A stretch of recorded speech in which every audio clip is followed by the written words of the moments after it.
Le 14 juillet, pour beaucoup de Français, maintenant, c'est un jour férié, un barbecue et un feu d'artifice. Mais pour les historiens, c'est une date qui claque dans l'histoire de France. Parce que derrière les merguez et les pétards, il y a plus de 200 ans d'histoire révolutionnaire, de fêtes, de drames et de défilés en tout genre. Aujourd'hui, je t'embarque dans un voyage express à travers les grands 14 juillet qui ont marqué notre pays. Alors prépare-toi, on remonte le temps à la vitesse d'une guillotine bien affûtée. Je te souhaite la bienvenue dans Les Secrets du Temps.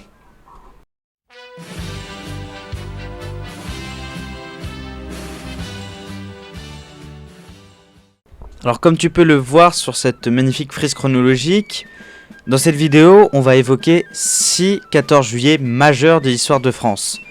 On va partir de 1789 à 2024.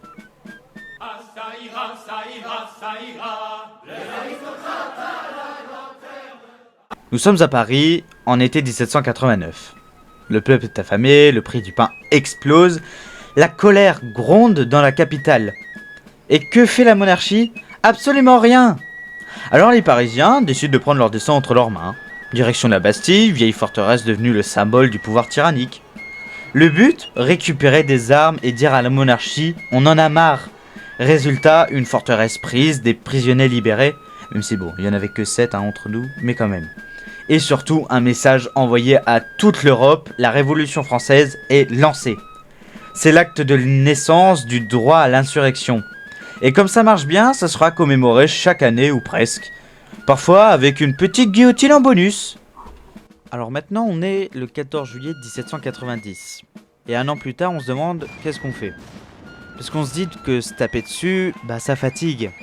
Alors on organise la grande fête de la réconciliation nationale. On va l'appeler la fête de la fédération.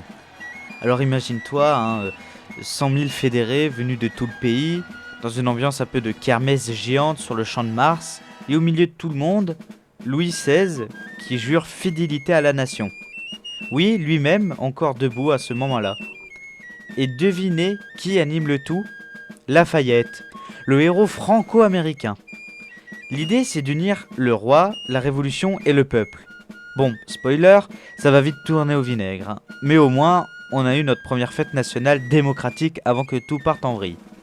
Il faut donc attendre 1880 pour que la Troisième République déclare officiellement que le 14 juillet sera la fête nationale. Mais attention, pas que pour la prise de la Bastille. Officiellement, on y célèbre la fête de la Fédération de 1790. Mais ça, tout le monde l'a compris. C'est aussi un clin d'œil discret à la prise de la Bastille.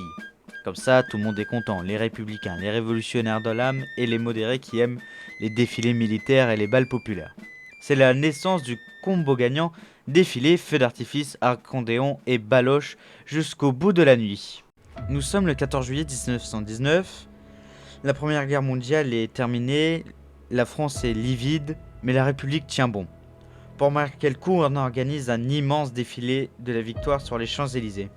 Les maréchaux Foch et Pétain ouvrent la marche, suivis de soldats français, britanniques, belges, américains, et même les gueules cassées défilent, ces soldats mutilés qui incarnent la douleur de la guerre. C'est à la fois une fête et un hommage aux sacrifiés. On sourit, mais les larmes ne sont jamais très loin. 14 juillet 1945, la République renaît après la libération. Après la Seconde Guerre mondiale, en 1945, c'est un 14 juillet tout particulier. La République revient enfin après l'occupation, après Vichy, après la collaboration. À Paris, le défilé célèbre la libération.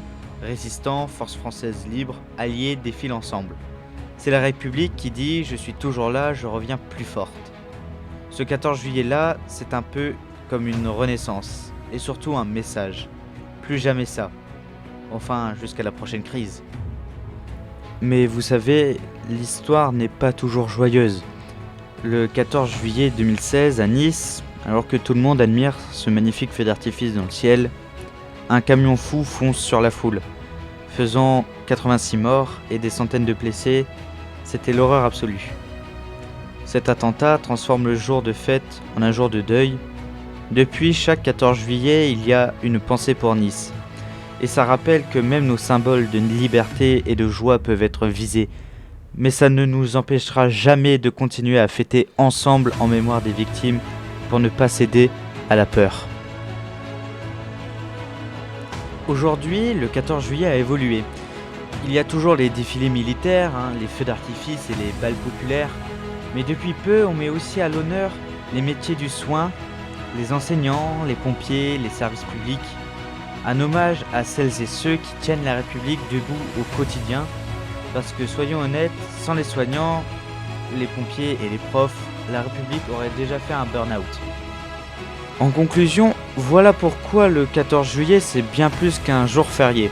C'est un miroir de notre histoire, des révolutions, des fêtes, des drames, des renaissances. Alors que tu sois team feu d'artifice, team bal musette ou team canapé barbecue au calme, rappelle-toi que le 14 juillet, c'est la France qui fait son grand spectacle. Parfois tragique, parfois festif, mais toujours historique. Dis-moi en commentaire quel 14 juillet t'a marqué. Abonne-toi si tu veux d'autres récits historiques, version sans prise de tête. Et surtout, vive la République et vive l'histoire.